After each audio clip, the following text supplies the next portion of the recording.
Prekshmëria në Dubai ra dhe Florin Çapja përfundoi për herë të dytë në pranga në vendin ku i fshihej drejtësisë shqiptare, që akuzon si porositës të paktën 3 vrasjeve. Ky është momenti kur 44 vjeçari shumë kërkuar, një prej personazheve kryesore të botës së krimit në Elbasan e jo vetëm, u rikthye me pranga në Shqipëri.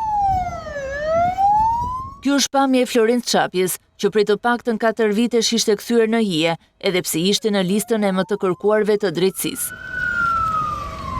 44 vjeçari i dënuar me burgim të përjetshëm dhe i dyshuar për një sër ngjarjesh pjesë të një sage krimesh në Elbasan e vende të tjera, u ekstradua në masa të rrepta sigurie deri në aeroportin e Rinasit dhe më pas në qelit e paraburgimit.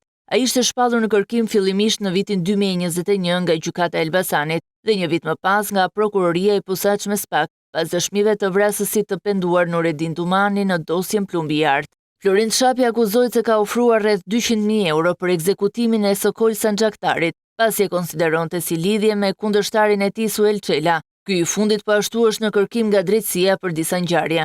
44 vjeçari dhe xhaxhai i tij Ardian Çapja, që konsiderohet si kreu i grupit me të njëjtin emër, me bazë në Elbasan, janë dënuar me burgim të përjetshëm për vrasjen e Babe Bir, Nezir dhe Gentian Beqirit në vitin 2012. Ngjarja ndodhi teksa Gentian Beqiri ndodhej në arrest shtëpie nga gjykata e Elbasanit, ndërsa krimi ishte akmarrje për ekzekutimin e Sokol Çapjes në vitin 2005.